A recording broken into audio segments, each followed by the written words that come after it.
ஹரிஷ்ணா மகாராஜ், தண்டவத்மன மகாராஜ். உலகத்தில் ஏமாற்றங்கள் எல்லா இடத்துலையும் நிறைஞ்சிருக்கு. அதற்கு காரணம் என்ன?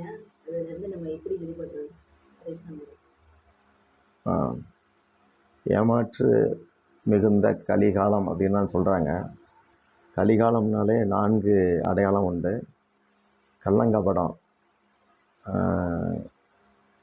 நிம்மதி இருக்காது, சண்டை சச்சரவு இருக்கும், போட்டி பொறாமை இருக்கும்.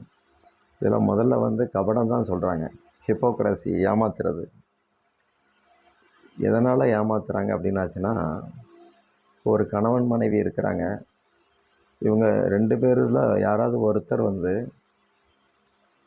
எந்த அளவுக்கு ஒரு 10% ஒரு விஷயத்தை மறைக்கிறாங்கன்னு வச்சுக்கலாம்.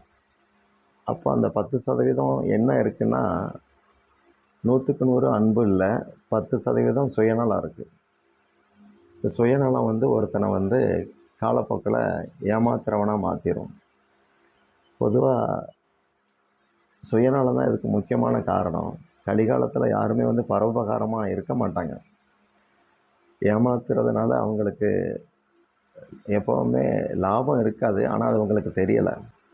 இன்னொருத்தரை ஏமாத்துறாருன்னா, ஏமாந்தவரோட ஏமாத்துறவனுக்கு தான் நஷ்டம். இப்போ ஒருத்தர் இன்னொருத்தரை ஏமாத்துறாங்க அப்படின்னாச்சுன்னா, ஏமாந்தவரோட ஏமாற்றினவர் தான் அதிகமாக நஷ்டம் அடைவார்.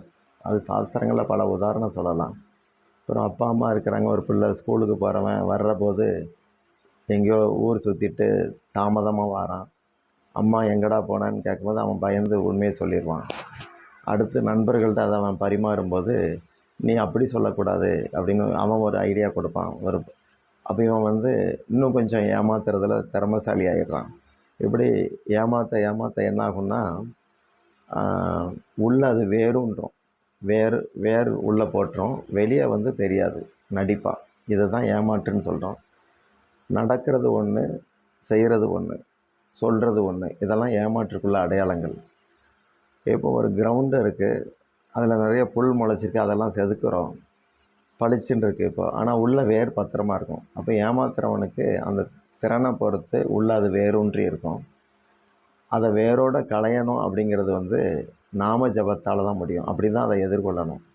அவங்களாம் நான் ஏமாற்றக்கூடாது, நான் திருந்தணும் அப்படின்னு முடிவெடுத்தாங்கன்னா, நாம ஜபம் பண்ணியாச்சுன்னா அது வேரோட பிடுங்கப்படும். அது ஒன்று தான் அதுக்கு மார்க்கம்.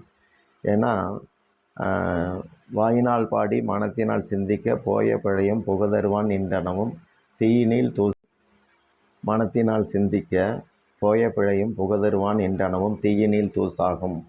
அதனால் நாமங்களை சொல்லுங்கன்னு ஆண்டாள் பாசுரத்துலையும் பார்க்குறோம். அப்போ வாயில் காது கேட்குற மாதிரி நல்ல நாமங்களை சொல்லுங்க, பாடுங்க. மனசில் நாமத்தை சொல்ல வேண்டாம், மனதார சொல்லலாம், மனசுக்குள்ளே சொல்லக்கூடாது. அது நினைப்பில் சேரும். அப்போ நினைக்கிறதுக்கு லீலைகள், சொல்கிறதுக்கு நாமம்.